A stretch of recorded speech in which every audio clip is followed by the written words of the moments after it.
thank you. I've actually, as someone who isn't from around here. You're what? I'm not from around here originally, or still. But I didn't realize that 2 or 3 out of the 5 monuments on Monument Avenue are actually like a tennis player, a guy who was a scientist. There's actually, that's a potential vision for what it could be. But yes. As someone who's walked here 50 years, what did you feel like going by Arthur Ashe or Fontaine, the science statue? Well, the Maury Monument is, in my opinion, by far the most artistically significant monument on the street. It's really, you could make a case that it's a good work of sculpture, as opposed to the other monuments, Jackson and so on, and they are sculptural cliches and tired cliches. But the Maury Monument is fresh, and incidentally, Maury was a figure in the Confederate government. He was a diplomat, I believe, and he was in the Navy. But the Maury Monument, which went up around 1928, is really significantly different from the hardcore monuments. So actually, Maury does have a very significant Confederate connection. I think just standing on the earth back then, well, you were connected to the Confederacy. I don't know what personal moral choices he made, but... Well, he supported the Confederate cause. He did. But the monument points in the direction of his scientific and scholarly work, as you know about that. Okay, so it's... What about the Arthur Ashe? What are your thoughts on that? Well, I was at the dedication of the Arthur Ashe Monument back in 1996, and I think it's very significant.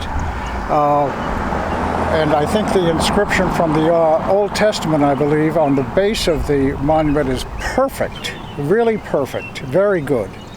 And in terms of a work of art, I would say it's, contemporary American sculpture, and it's okay. It's okay as a piece of sculpture. Personally, I felt a better place for it would have been where the Christopher Columbus monument stood, until that was torn down yesterday, the day before. Because, of course, Arthur Ashe, on that pedestal, in that place, would be looking at the tennis courts that he could not use when he was a kid in Richmond. So he had to play on, okay courts on the north side. But it would be so eloquent to have Arthur Ashe looking over the tennis courts that he couldn't play, and then he went on to be a superstar, I think that much for Arthur Ashe. So, may I ask, where are you from? I am from up north, a little place, New York City. Oh, and really? Yeah.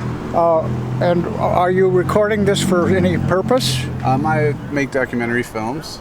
Oh, well, that's great. I've been transplanted here last couple months, but so I'm on an educational quest here. I like to learn. I like to spread what I learn. What town in New York State? New York City, downtown Manhattan. Yeah. Is that right? Well, my goodness. What do you think of that? Another planet, visiting. Oh, yeah, well, this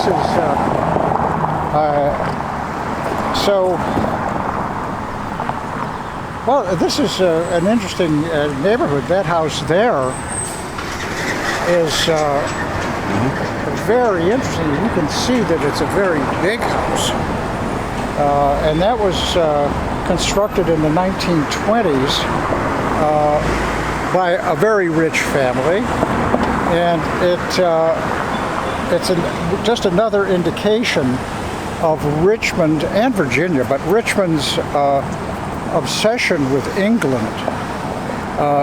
There's a real Anglophilia in Richmond, and that house is it's a hybrid house. It's not Jacobean, it's not Elizabethan, but it's correct to call it Jacobethan, which is a made-up term. It's quite a house, and the interior is impressive too.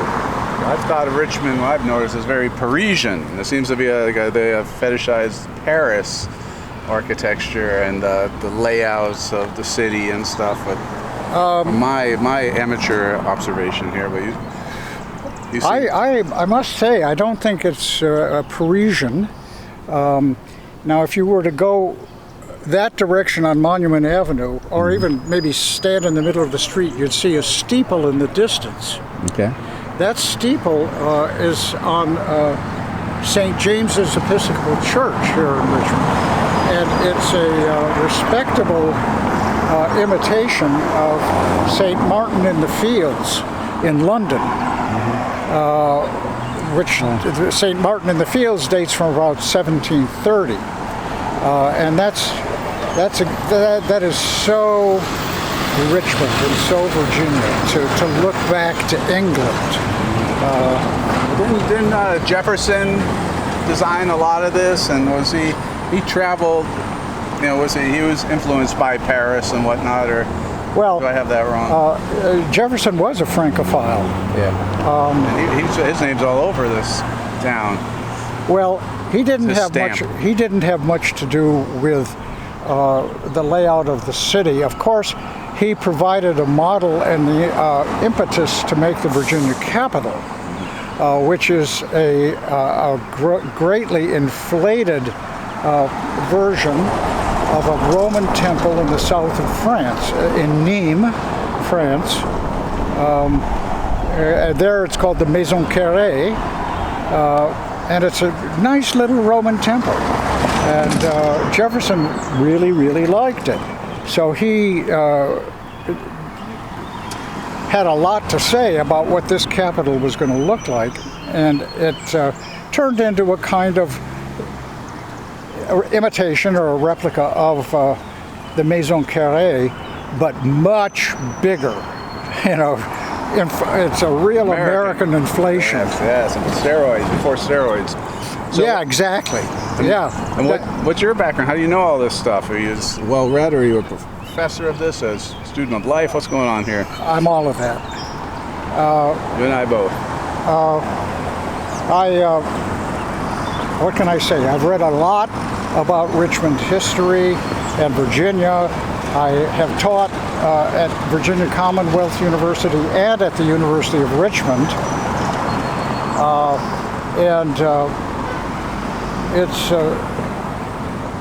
It's a great hobby of mine, and I just love, learning about this stuff. I think it's very important. You know, a long time ago, I was kind of a lost cause guy. I was sympathetic to the Confederates and their struggle against the behemoth forces of the North. But I had a kind of conversion experience in 1991, where the scales dropped from my eyes, and I said to myself, these people need to get a life. They need to wake up. And from that point on, I've had increasingly little attention. My sympathy, not attention, but sympathy.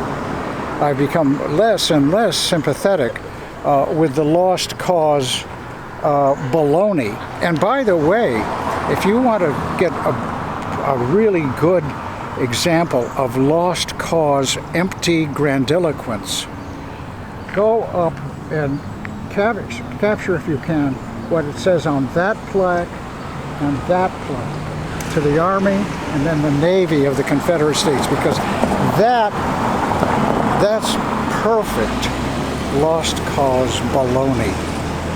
And